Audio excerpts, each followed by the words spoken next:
Okay, all right. If you could do the pan. Mm-hmm. It's hard to not look at him. Through, Scott. The other Scott. Okay. Scott too. All right. One more time, Okay. and then I'll say action, then that's when we can start. Okay. Okay. Hello, Diana. Exactly. Ugh. Okay. Action. Diana, can you just give me your opinion of Wallace? I mean, from a standpoint of her fashion, things you might have liked about her. She did have incredible fashion. She had amazing taste, and was fearless in her quest of that unique taste and style for her time. I think she was deprived of that as a child, and very happy to acquire it when she could. Her jewelry was amazing, and just it was. I thought she had great taste. Unfortunate hairdo, but great taste. Perfect. Okay. We'll start now with just a question about.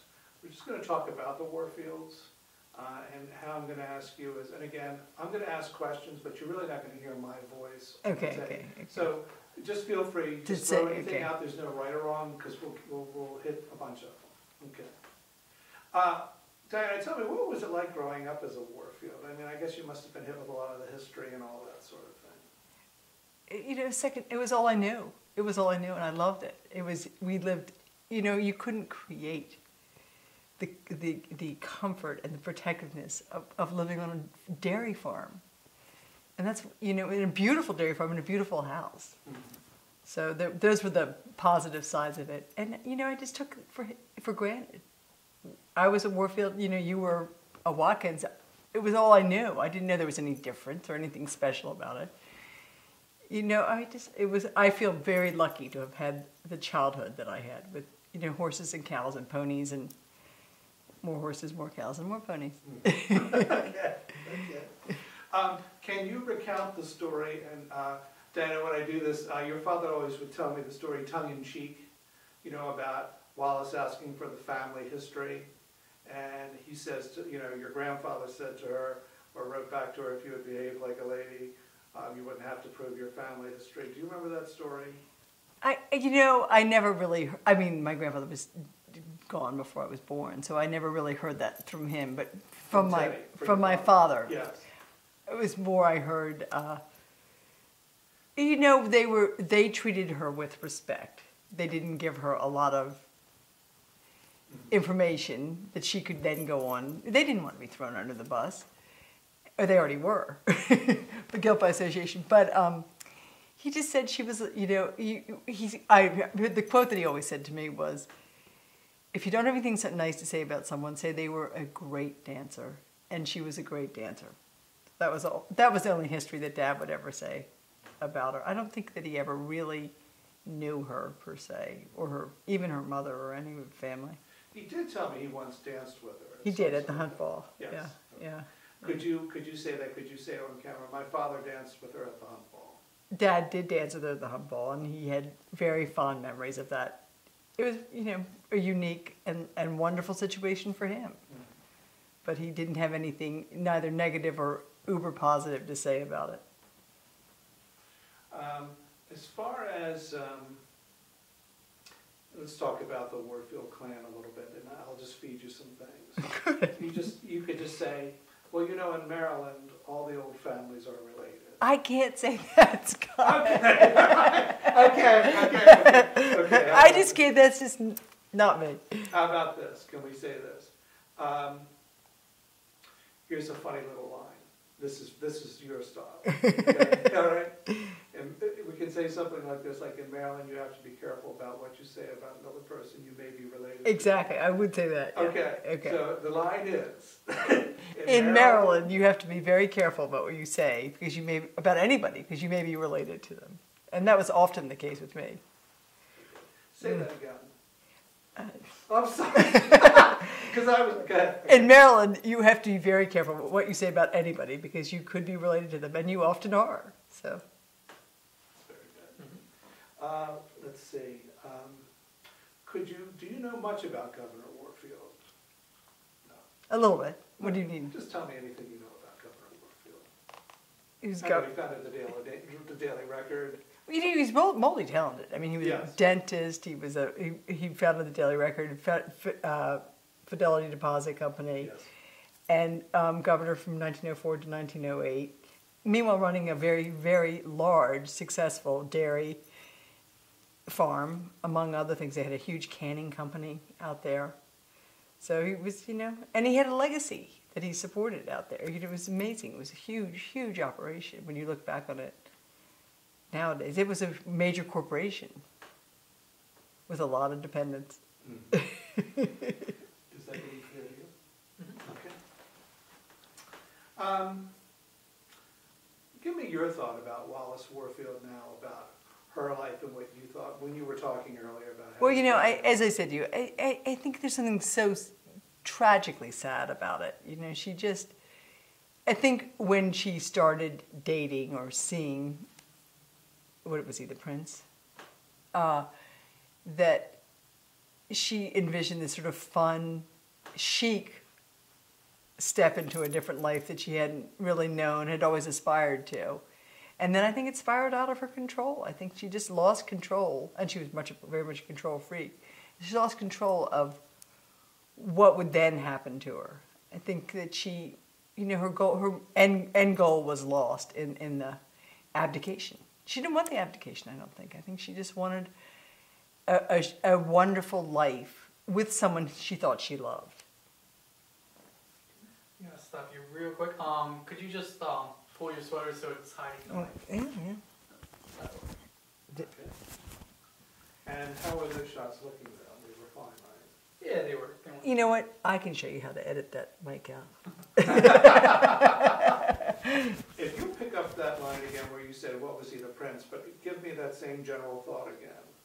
Of just, you don't have to remember word for word, just, I'm going to ask you the question again, and this time you just say the prince. Okay.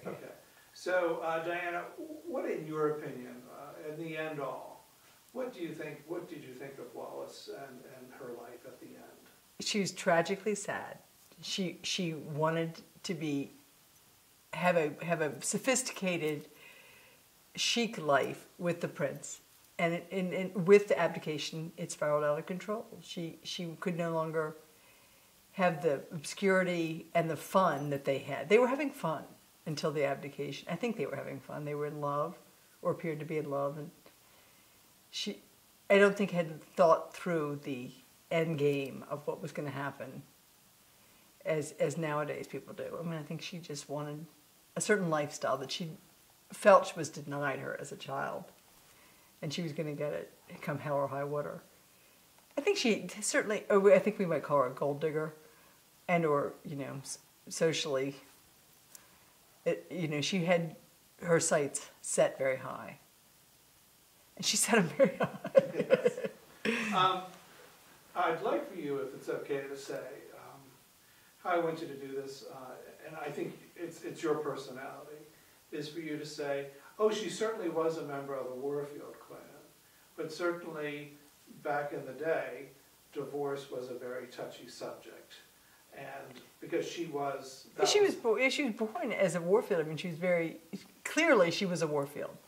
But with her parents' divorce, her circumstances changed significantly. Excuse me, let me correct you. Her parents did not divorce. Her father died.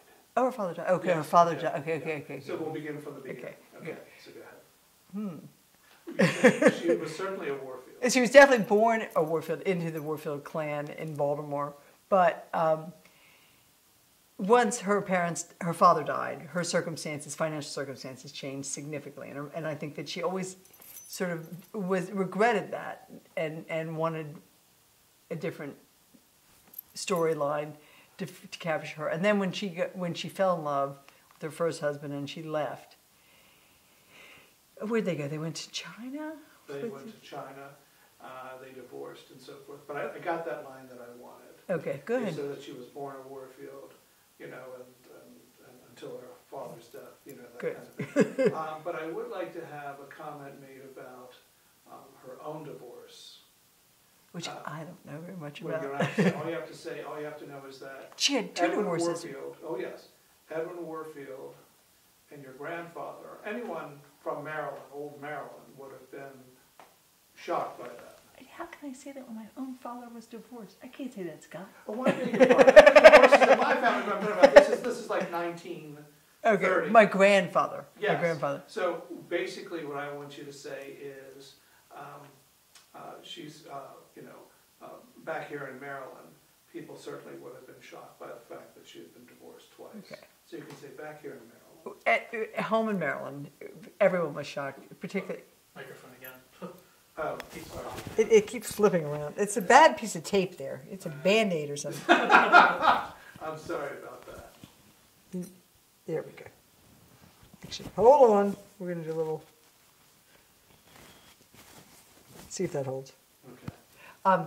In Maryland, during that era, divorce was very uncommon. And I think that within our family, I think there were a lot of people that were shocked and disturbed that her name was associated with our family in light of her double divorcee situation.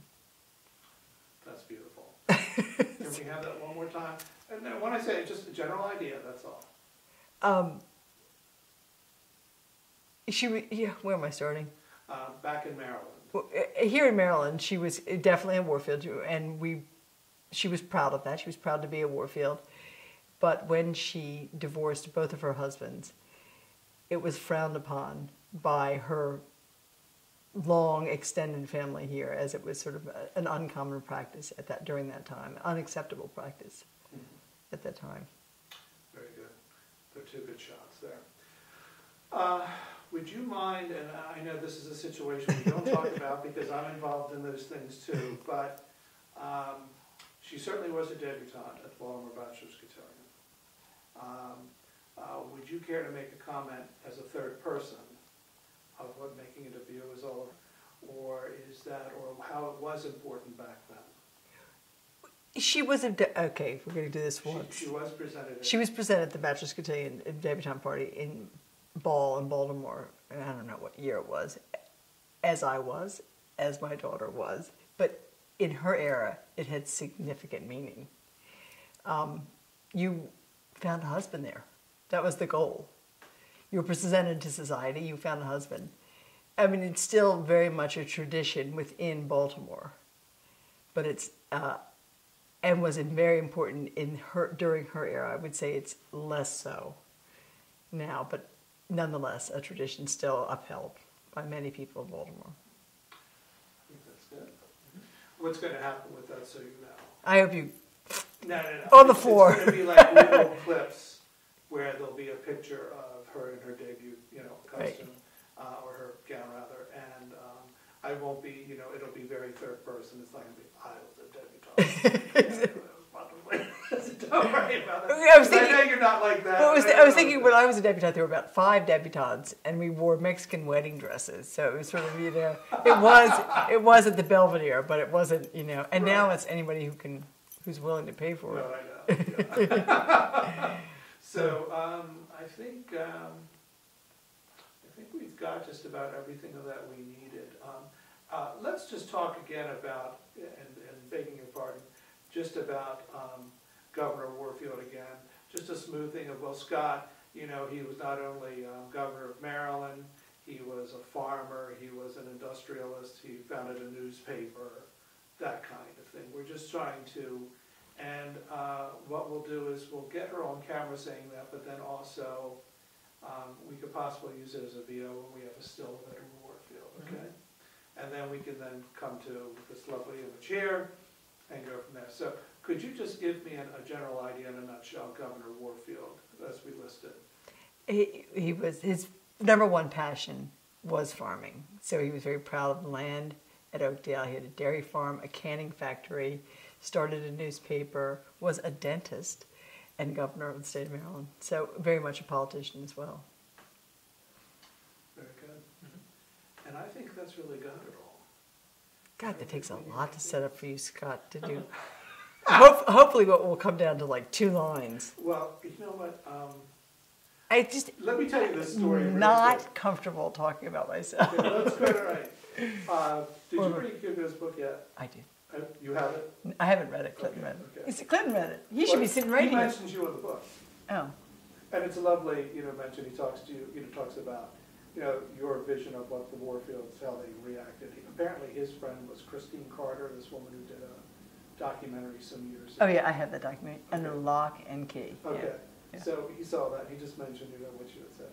So he calls me, and he says, well, I actually arranged with Mark Letzer to bring Hugo over here for the book and all. So he says, "Is Diana Daly going to be that?" And I'm like, "Yes." But do you think she'll be mad at me for, including, that little snippet I put in the book, and Mom said, "No, why would she?" Well, I don't know. I just, I wasn't sure, and that kind of thing.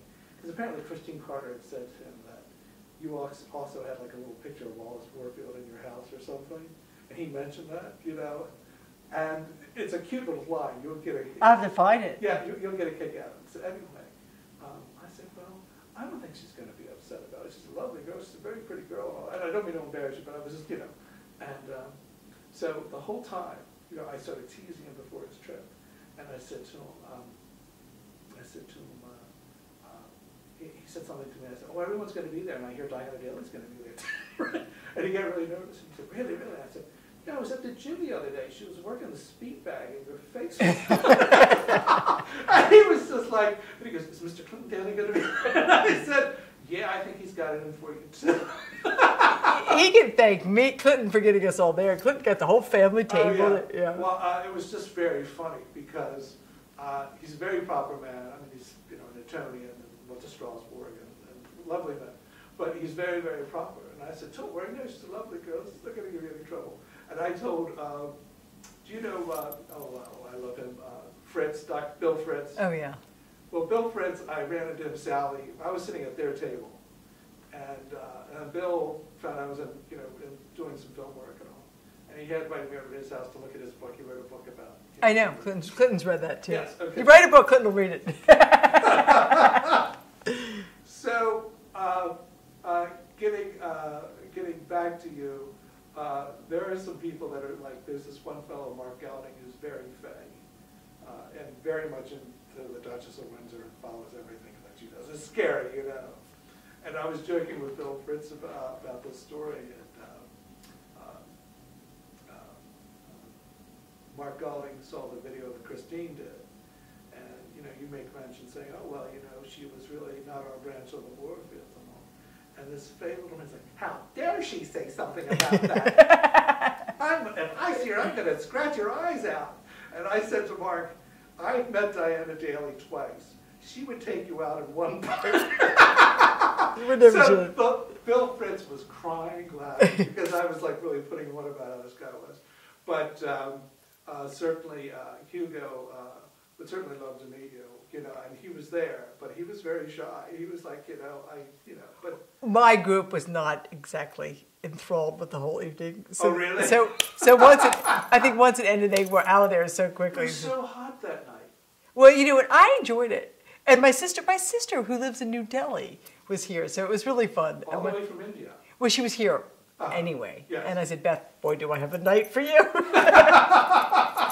You're not going to believe I thought it was nice. I thought he did. Oh, she loved it. My sister loved it. Yeah. But I had my first cousin, Anne Merriman. We had so much fun. Yeah. But I had another friend who I always thought was sort of interested to come, and she said, "That was the worst night of my life." I said, "It's because you aren't a Warfield." I said, "If you were Warfield, you would have had fun." So anyway, but it's a cute story, and what I'd love to do is somehow the next time when you meet, just you give them like a stern look. I know, really. Or maybe I'll bring a painted picture, or, tape a picture to a box. Right. A bag. A bag. So. But this has been really lovely of you, and thank you. And please know, Diana. Don't call me again. I won't. Yeah. I promise. This is it. One time. Well, I'm doing a movie next week. It's not about the Warfields. Have you seen W.E.? No, I have not. Have you? No, I read a review. Okay. The review was awful. Yeah, I'm going to go over here, I think. And you can turn that thing off. God. I think we're done, right? Yes. Okay.